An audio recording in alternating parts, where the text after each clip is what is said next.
आज करूयात कुरकुरीत पटकन होणारे कोबी मंचुरियन। त्यासाठी एक मध्यम आकाराचा ताजा गोबीचा गड्डा स्वच्छ धुवून घेतला। त्याला कापडाने टिपून कोरडं केलं व त्याचे 4 भाग करायचे आणि जाडसर किसणीने किसून घ्यायचं। बारीक किसणी वापरू नका, नाहीतर मंचुरियन घशात दाटल्यासारखे होतात। सगळा कोबी किसून झाला। हे बघा, मस्त टेक्स्चर दिसते हो की नाही। आता याला एका भांड्यामध्ये काढायचं। यामध्ये जाईल चवीप्रमाणे मीठ, मिरची पावडर, ताजी आले लसणाची paste, soya sauce, red chilli sauce आणि याला मिसळून घेऊयात।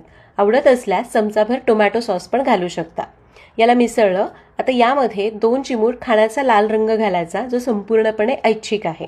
रंग घालून याला मी चांगलं मिसळून घेतलं। आता यामध्ये थोडं करून मैदा आणि कॉर्नफ्लोअर घालत जायचं।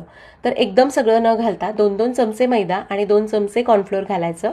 याला मिक्स करायचं आणि अंदाज घ्यायचा। मला एकूण 3 टेबलस्पून मैदा व 3 टेबलस्पून कॉर्नफ्लोअर लागलं अर्धा किलो कोबीसाठी। याला बघा, असं बाइंडिंग येतंय आणि याचे भजी तोडता येतात। याचा अर्थ अजून कॉर्नफ्लोअर घालण्याची गरज नाही। तर हे तयार झालंय। आता हे भजी किंवा हे मंचुरियन तळण्यासाठी तेल मध्यम गरम पाहिजे। तेल मध्यम गरम झालं। आता गॅस मध्यम ठेवायचा आणि असे छोटे भजी सोडायचे। खूप मोठे करू नका, नाहीतर आतून कच्चे राहतात। तर भजी सोडून घेतले। थोड्या वेळानं ते सेट झाले की आता गॅस कमी करायचा आणि मग गोल फिरवत मंद आचेवर ते छान कुरकुरीत होईस्तोवर तळून घ्यायचे। एक बॅच तळण्यासाठी मला साधारण 5 मिनिट लागले।